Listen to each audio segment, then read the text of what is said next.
Okay, quick note before we get into the show. We're going to do this in two parts. Obviously, kind of a whirlwind time right now with Saban retiring. So you'll hear me say we're going to kick it to ourselves myself with Brandon talking about the recruiting impact of this. We're not this episode. We're going to split it up into two parts. So we'll have Brandon tomorrow talking about kind of the impact on recruiting that Saban's retirement has. But for this episode, it'll be Tony and I just talking about the reactions to it, the possible replacements, and Saban's legacy, all that stuff. So still a great show. We'll have it in two parts. So again, if you hear me say we'll kick it to myself with Brandon, and then we don't, that's why. Again, whirlwind time. We're just going to put it out in two episodes because otherwise, if we wait, something will drop that will make all of the news we just talked about irrelevant. So with that, enjoy me and Tony chatting about Coach Saban's retirement and what's next for Alabama. Welcome back to Tide Pod. Pretty tame episode, I think, for everyone this week. Not too much to get into. Oh, no, never mind. Just a Hall of Fame coach retiring and that news kind of breaking seemingly out of nowhere. Yeah, we had to hop on. It feels almost like an emergency pod, even though this is like usually when we record each of the episodes is on Thursday afternoons. But just with, us at Tide Illustrated being just swarmed and everything kind of feeling all over the place with Nick Saban retiring, it feels a lot more scrambled. But yeah, we have Tony on to dive into the retirement. We'll have Brandon as well, going to give us the recruiting side of it. Obviously, a lot has gone on there since Saban's retired. Recruits have had their say. Ryan Williams is decommitted, which is very much, I think, code red to a lot of Alabama fans from that standpoint. So we'll get Brandon's take on that. But Tony, this news dropping, I think just before 4 p.m. Yesterday on Wednesday that Saban was retiring, feels like about a month and a half ago at this point. But what was your initial reaction? Just how shocked were you? I think, again, this is a thing that feels like it's been teased for a bit now. And there was some stuff that came about. Maybe he would retire if he won a national championship, but it still feels like it kind of came out of nowhere ultimately. What was your reaction when you saw Nick Saban, the GOAT, as many have him, is stepping down? I'm not gonna say it 100% blindsided me because there was talk about Nick Saban leaving. It's one of those things that you kind of thought it might happen at one point this season, and then when you headed into the playoffs, you thought maybe if they win, and then when they didn't win, you're like, oh, maybe not, and then all of a sudden it happens again. So, but I was shocked like the rest of it. I was just getting off of a walk. I'd come into I remember I was sitting on my couch. I was about to just I forget what I was about to write, but I was about to write something, probably something like recruiting related. And then I saw that Chris Lowe tweet, and it was just like, what, So it didn't really necessarily feel real at that point. And then it's just been a whirlwind ever since. Just trying to find out information and track down, replacements, try to find out, on top of, filling out the head coaching search, Alabama's trying to keep together its roster. I mean, this is another crazy thing aspect of it. Alabama wants to make this coaching hire within the 72-hour window of Nick Saban announcing his retirement. We're talking on a Thursday afternoon. Who knows? I mean, at any point, Alabama could have hired their next guy. So, I mean, it might happen on the pod, Yeah, that's what I was kind of hoping when we hopped on, that you'd kind of have an Adam Schefter moment of being like, I have to go, and then go write something like how he'll get a call in the middle right. of some big show for the NFL. I Yeah, personally don't want that, actually. right. We don't want that. That's very stressful right now, we've been especially scrambled because I don't enough. think anybody necessarily, there's not like a name everybody knows. I mean, our sources were leading us to Dan Lanning, and that obviously didn't work out. And,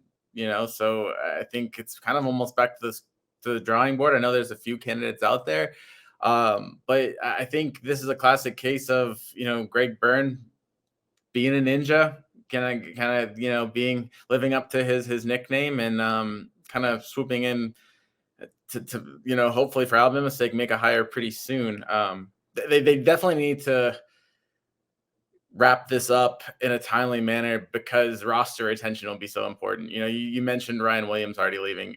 It's once one of these guys enters the transfer portal and leaves, I think it's going to snowball. So I do think that the team is being patient. Greg Byrne, talked to the players, told them that this was not going to be an extent, not an extensive, but it's not going to be a drawn out search. It's going to be, Alabama has its targets. They're going to go after them.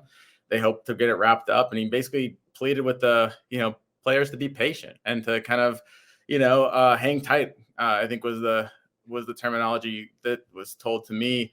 And we'll see if Alabama does that. I mean, it seems like they're doing it. I think everybody's just waiting to see who Alabama hires and kind of go from there. Yeah, that's definitely the interesting thing now. Turning to replacements is like, yeah, it's such a short window. I mean, I think he gave the timeline of 72 hours yesterday when all this came out, was kind of the timeline. So yeah, I think you're right. It seems like everyone's just kind of waiting with bated breath to see who kind of that next guy up will be, which I think we can turn to that first just because that's the more immediate news. And then I think we should, naturally kind of just talk about Saban's legacy and what he did with Alabama. But we should talk about some of the next, who could kind of fill that seemingly impossible to fill role. It's obviously a pretty daunting task, not only for Byrne, but for whoever takes this job. I mean, it's to have to fill the shoes of Nick Saban, to be the first one to step into that Alabama program since he left is not an easy feat, no matter where you're coming from. So I'm curious, and like, you mentioned Lanning, he opted to stay at Oregon. I wonder if that plays a factor at all with even some of these guys like a Norvell or a Steve Sarkisian, or even not as much a Dabo Swinney, but like for those two who are at pretty good programs. Like Sarkisian went to the college football playoff as well. Quinn Ewers is coming back at Texas. Mike Norvell, in some people's eyes, should have been in the college football playoff with Florida State. Does that play a factor at all here, you think? And just like, I guess maybe if you're a coaching candidate, put yourself in their shoes. Like, are you more inclined to, kind of stay where you're at? Or is it, I guess maybe kind of that coach's mentality of like, I want to take that next challenge, and then, get into some of these candidates specifically and what maybe they could bring if that's who Alabama goes with. I mean, just like with Lanning, there's options either way. Basically, there's reasons why you'd want to join Alabama and reasons why you wouldn't. I mean, like take Steve Sarkisian for example, right? I mean, obviously Alabama's a great job, and he's been here, has had success here, but he's also got a great job in Texas with great recruiting, a lot of NIL money, a team that just made the playoff. It's going to be hard to pull somebody like that. I mean, Nick Saban's built a good roster, but Sarkisian has a good roster, and he just learned that Quinn Ewers is coming back, so he's got that. He's got Arch Manning. He's they've got a good thing coming, and they're going to the SEC. So that one's kind of a tough one. If you look at a guy like Norvell, I mean, to me that seems like something that makes sense. I think you got, from Alabama's perspective, you got a coach that turned around Florida State. He had a better record in each one of his seasons. He's a guy that obviously will have experience recruiting in the Southeast, even though he's not in the Southeastern Conference. He has experience recruiting in this area. He's, I think he's 42, so he's not necessarily old. He's a good, young up and coming coach that's been successful. I mean, it took him a little bit of a time to turn around Florida State, but he kind of took over a program that was, reeling after Jimbo Fisher left. And they had, Willie Taggart, and they just kind of had to kind of shift gears. And so he took over a hard program, and like you said, I mean, like barring an injury from Jordan Travis, they make the playoffs. So that's an interesting hire. He doesn't have experience in the SEC, and he doesn't, have any ties to Alabama, but I think he's a name that really makes sense. Also, you have to look at Florida State. It's becoming a Power 2 conference right now between the Big Ten and the SEC, and Florida State probably feels left out. And I think, Norvell's not going to miss the writing on the wall that maybe, Florida State's not as attractive as it is perceived, just because of where it's kind of almost like missing out on the party a little bit, and in terms of not being in the SEC or the Big Ten. So that's something to consider. I think that makes sense both ways. You got a guy like Kalen DeBoer, who'd be like a really wild card option. He's obviously had a great year with Washington. He's a great coach. We don't really know what kind of recruiter he is, though. And I think that's an interesting thing. And, it's one thing to be a good coach, but, I think if you look at Nick Saban's history at Alabama, as good of a coach he was also probably the best recruiter as well. So that's part of the job. Kalen DeBoer doesn't have much experience in the Southeast. Those are two huge challenges. From a coaching perspective, I think that name makes a lot of sense. From a everything else perspective, I kind of have my question marks with that. Lane Kiffin is a whole nother can of worms. Do you really want to go from Lane Kiffin I was to gonna bring him up as his sole, like as his own topic if you want, but yeah. I mean, it is an interesting one. I think that would work for a lot of ways. I mean, he is nothing like Nick Saban at all, personality wise. I don't think I have to tell anyone that. But in terms of being a football mind, they are both just extravagantly they're genius football geniuses, on either side of the ball. But Lane Kiffin's probably in my eyes the biggest offensive genius in the game.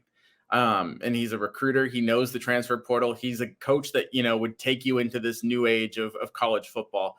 And, he breathed fresh air into Alabama's kind of rejuvenated Alabama's offense. Well, I think he could also rejuvenate the team in another sense in terms of just a new approach to things. That being said, Alabama's a really traditional program with traditional boosters. Are they going to want Lane Kiffin, especially to be the guy to take over right after Nick Saban? That seems like it's a little bit of a stretch to me. But it does. There are some ways where it makes sense. Like I said, Dabo Swinney is a guy that's been mentioned a lot. I just think that would be heading in the wrong direction. Not to take anything away from Dabo, and I don't think he's totally dead as a coach, nor do I think Clemson's dead as a program. But he just doesn't seem to be, all the things I said about Lane Kiffin of taking Alabama in the right direction. I don't think that those are things that Dabo, strives on. And I think that's something he's going to have to change at Clemson. And you've seen them be a little bit more active in the transfer portal. I think that, he would have to do that at Alabama. And I just don't know if you want someone that, doesn't seem as prepared for this new time in college football. So like there's a million other, we could talk all day about pluses and minuses for each of these candidates. It's really just going to be settling on one, finding one that makes sense. And that's, really that's what Greg Byrne was hired for. That was his big thing. I know he hired Nate Oates and he did a good job of that, but this is the thing that's going to define Greg Byrne's career as an AD at Alabama. And I don't envy him right now, but he could, really make a legacy for himself by making a strong hire. And a lot of the not players, but a lot of the coaches we mentioned and a lot of those targets, those are elite targets. I mean, all of those coaches are capable of leading Alabama to success. And, assuming, the roster just doesn't totally fall apart, they're going to have a lot of pieces to work with. Look at when Saban left from LSU, you saw Les Miles have continued success a lot with Nick Saban's pieces. The next head coach is going to have to help out and do his own thing, but he will have a head start on building a program because Nick Saban is leaving it in really, really good shape. Yeah, agreed. I think that's going to be the question. And for Byrne, I think that's where the understanding comes in that he needs to get this done quickly because it's almost more important because you're not going to get all of what you got with Saban and anybody because you can't replicate it, but you want to try and keep as much of that roster as you can. I think you made some great points about a lot of the candidates. I mean, I think I agree with your take on Swinney, especially. I don't think that's moving in the right direction. I think someone like Lane, or at least someone with the understanding of the portal and the way modern college football works, and someone who's willing to embrace that is the best fit right now. So that being said, you're Greg Byrne. You have all the power. The boosters have said, whatever name you pick, Greg, that's who we're endorsing. Tony, Greg, whatever you want to go. Who are you selecting as Alabama? Do I get like any person I ask, they say yes? They say yes. They put it all on you. But like I'm gonna get a yes from the candidate, I guess. So sure, yeah, I guess assuming yes, the candidate. Yeah, I have a hard time turning down Steve Sarkisian. I think he's kind of everything you want. He's got his past as well, but I think he's kind of not as much of a transition personality wise and culture wise from Lane from Nick Saban to Lane Kiffin, but I do think he still brings that, he's one of the best offensive minds in general in college football, and he's a guy that will produces great quarterbacks, and that's what you need at the college level. And so I think it'd be hard to say no to him. He would be my number one candidate. I guess we're taking Dan Lanning out of the picture too, because I really liked Dan Lanning as a candidate as well. But I guess I would go with Sarkisian, closely followed by Lane Kiffin. That being said, I don't necessarily, if I had to guess, I don't think it would be either of those two guys. At least not at the moment when we're, when we're discussing this. Yeah, I agree with you. I think it would, one, be hard to pull both of them away, and two, I think the things with Lane, I would go Lane if I had the power. I really like Lane Kiffin. I mean, this is just, I guess, me as a personality being a little bit different maybe than the traditionalists of Alabama, but I just think, yeah, he knows modern college football. I think he's proven that he can take a team in that new era. And yeah, he's proven that he can be, a great football mind. So, yeah, I think it's interesting, to keep an eye on. We'll have all the updates, and everything you need to know about these candidates going forward. I want to talk about that roster a little bit, Tony. I know you wrote an article, just mention some of the players. Who are the guys? Obviously, I think there's some pretty obvious names in there, so you can include those as well.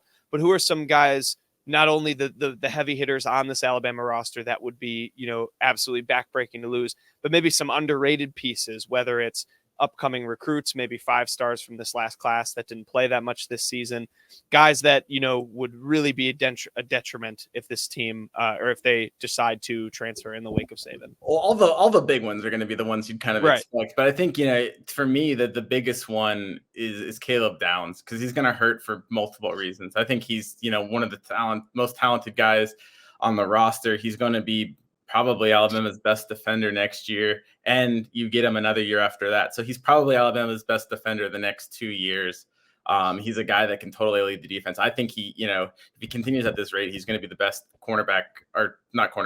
defensive back that Alabama's ever produced. I think he's a guy that can play multiple spots. He's smart. He's athletic. He's just, he's a future NFL player. He's just, cut from that mold. And to lose him especially after the success he had his freshman year, that would sting. Thobviously, at the quarterback position, I think a lot of people are saying, oh, you can't lose Julian Sayin, and that's true. I mean, I think Julian Sayin's viewed as the future of the quarterback position, and he's going to be the successor to. A lot of people feel like he's going to be the successor to Jalen Milroe, but I honestly think, this sounds like an obvious one, but it might, I guess, not be as obvious. You cannot lose Jalen Milroe. On the field, I think you can lose Jalen Milroe, actually. Surprisingly enough, I know he's Alabama's most electrifying player, but on the field, Alabama's got the quarterbacks to fill that spot. They've got talent. They could also bring in somebody if they want to. Who knows? The quarterback from the coach that Alabama is bringing in might come to Alabama. You just don't know.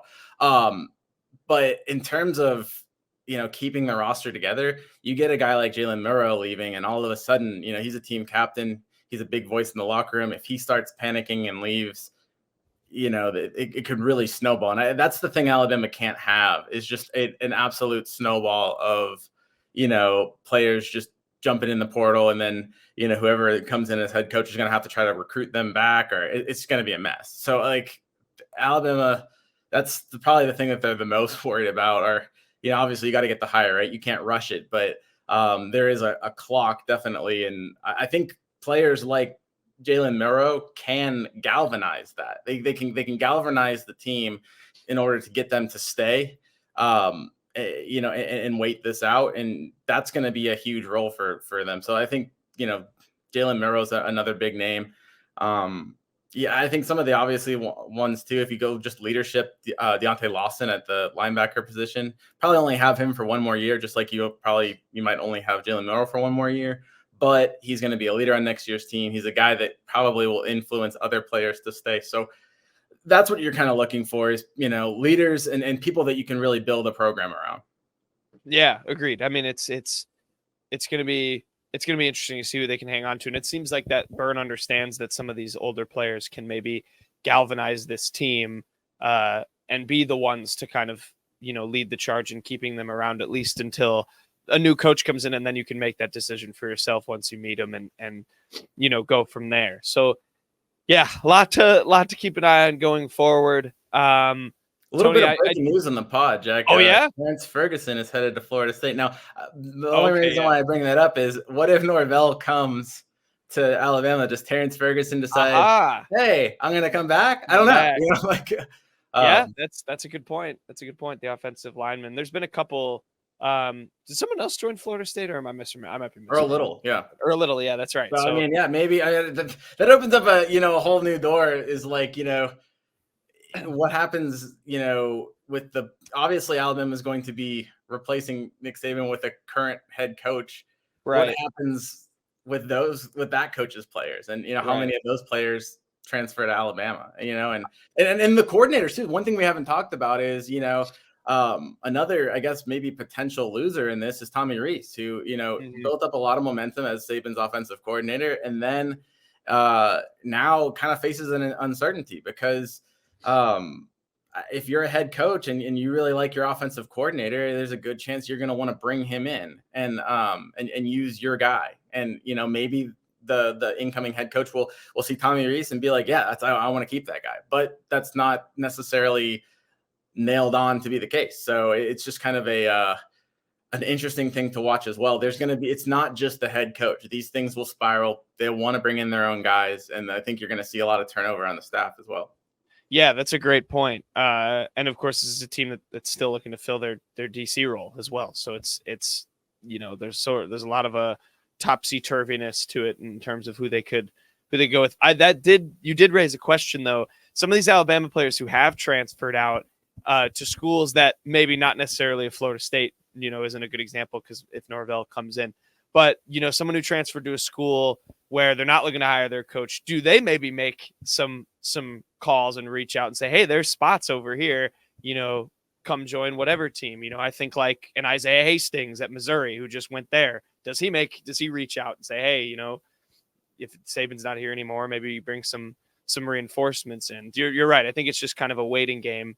Oh, definitely. And there's going See. to be players. I've already heard it from players that have left to new schools, kind of saying like, "Oh, well, I kind of want, I'm going to hit the phones and be trying to get some of my buddies over here at my new school." You know what I'm saying? So that'll be interesting. It's going to be intense. I mean, that's what recruiting is now, and this is a tough time. I'm sure Nick Saban, like on the same hand, he's going to help with the process, but he didn't leave at the most opportune time for Alabama. I mean, they don't have a lot of time to do this, and they've got to get things ready for spring camp, and that's going to be a whole mess as well. So it's definitely an interesting time and a stressful time for Alabama. Yeah, it's never the most. Fronts. Yeah, it's never the most opportune time, is it? I mean, That's it's true. I think if you like, I guess it might have been easier if he would have kind of had that like going away year. Maybe if he would have sure, said, like a Coach K. Yeah, but then I mean that opens up a whole new can of worms too. Because if he does that, then the whole season, instead of it being focused on Alabama trying to make the playoff, it's going to be, is this the last time Saban does this? Is this the last time Saban does that? I think that would have driven Nick Saban absolutely crazy. So that's probably the reason why it didn't happen in that regard. Yeah. So definitely, some things to keep in mind, and we'll have all the coverage moving forward. I mean, it's going to be a lot, whether it's a lot of players hitting the portal, whether it's whenever the new coach gets announced, who he brings with, we'll have all of it. Tony, I do want to kind of finish with this, which, you've been on this beat for a while. You've been around this program and Saban for a while. Can you kind of reflect just on like his legacy? I think it's impossible for anyone to just do it, in complete, and tackle everything and tick off every box and truly like articulate what he's meant to Alabama. But, you've covered him for so long, and even myself just being on this beat for a little bit, I kind of got the understanding of just the culture that he created, the dedication to winning and hard work and all that stuff. But yeah, I mean, just your takeaways on his tenure, at least the time of his tenure that you got to cover. Yeah, we've been talking about 25 minutes. I'd probably need like 3 times that to really, describe the impact. But I will say, just personally, the takeaway that I get from Nick Saban is, a lot of his messages, and this sounds hokey, but when you listen to him, you can apply them to your own life. Just his style, his process. I felt like a lot of the times when he was talking to his players, it's hard when you hear the same kind of messages, every year, every uh, every week sometimes, right? It's hard not to kind of, listen to them and actually apply them into your own life. And, Nick Saban, he's a smart man, and there's a reason why he has success, and his mentality on things is really elite. And I think that, just that approach, is something that is one of my biggest takeaways. And I think that's a reason why, you talk about, you see all these players and they say, oh, my life has been changed, and some of them are just people that haven't been, with the program that long. You know what I'm saying? There's people that have transferred out of the program, people that, didn't necessarily have success with the program, are now coming out and tweeting about how Nick Saban changed their lives. And I think it's really just the mentality and the lessons he instills on a daily basis. I can't imagine, I get to talk to him a couple times a week, for 5 to 10 minutes. You know what I'm saying? And when I say talk to him, I get to ask him a question in a room full of other people that are asking him one question. I can't imagine what it would be like to, hear his wisdom over the course of, 4 years or 5 years every day in practice, and really kind of be able to soak in his knowledge, both, in terms of football, which I think he's probably one of the smartest coaches that has ever walked the face of the earth. And then also, and just in terms of life and just the way he goes about things. And he's, it doesn't always make him the most friendly or the most approachable or even the kindest of person, but the way he approaches life and the efficiency he kind of, his whole mantra and his whole lifestyle and his whole approach, that's just really, inspiring. And it's something that I've kind of taken away from my time from him. And, just me personally, making this kind of about me, I guess, but just something there. I think there's lessons that I've learned from covering Nick Saban that will help me just be a better guy, a better man. And I think that's a lot of people that were around him could probably say that. Yeah, I mean, some of the stuff I've even read echoes that for sure. And like, even I kind of understood that aura in the short time that, I got to cover him even from afar. I'll end with this. Might be a hard one. I was on a TV show earlier, a TV station earlier, and they asked what my favorite Nick Saban memory was. I didn't have too many to choose from. I went with the Gravedigger play because I was on the beat this season, and even watching that on television, that was an absolutely insane play to cover. I went with that. What is your favorite Nick Saban moment, whether it's a play in a game, something from a presser, him ripping into someone? I know we teased I might work on a story of his like best rants, whatever you got. As far as moments, it's gonna be hard to beat either the Gravedigger play, or obviously the Tua to Smitty play in the against Georgia in the national championship game. I conveniently didn't really see either of those plays to the full extent. I was that Georgia play, we were writing, having to get things done by deadline. I look up and I see the ball come up to Devontae Smith. I didn't even actually see Tua throw the ball during that game, so it's hard. And then I was on the opposite sideline for the Gravedigger play.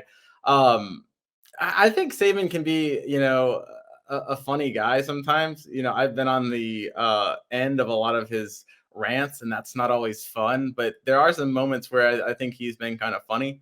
And it's just like I think just like you said, the aura that he creates has just been kind of my favorite memory of just being around. I've known ever since that, I started covering this team on the beat in 2016, and he's already a legend at that point. And just being a part of that every day. And that's really the thing I'll remember. And my favorite moment is just being a part of all this. Getting to tell myself, and maybe telling my future grandkids one day that I got to cover this man, and I got to cover his career. That's been great. So I've enjoyed every rat poison, every Tua. He ranted at me about Talia. Just everything. He even kind of joked with me about being an under center guy this year. So I just enjoyed it all. Not all the time, not through every moment, but overall, yeah. I definitely enjoyed getting to cover him and getting to be a part of all this. No doubt. Yeah, I mean, he left an impact on so many people, even the ones that, covered him and were on the end of some of those, wild rants in the press. That's what you get with Nick Saban. But yeah, we'll have everything going forward. Any final things, Tony, on this transitional period for Alabama? We're going to kick it to me. I'm going to talk with Brandon about the recruiting side of all of this. Yeah, I mean, it's just, I wonder. The only thing I'm worried about right now, Jack, is just like I wonder by the time people are listening to this, everything's so fluid that we might have something. I wonder how much of this is going to be able to kind of stick, right? Because Yeah. things are moving so fast right now. So just stay tuned. I mean, we've got an excellent promotion where if you sign up for Tide Illustrated now, you get it free until the spring. I urge everyone to take advantage of that. We're going to have a lot of coverage. It's been wall to wall so far, and I don't plan on getting much sleep over the next few days. Hopefully, it's the next few days, but even then, I think it's going to be a lot of coverage once a new coach is named. So it'll be interesting. No doubt, no doubt. We'll have it all. We'll take it to ourselves. We're going to talk with Brandon about the recruiting side and dive into that to close out the show.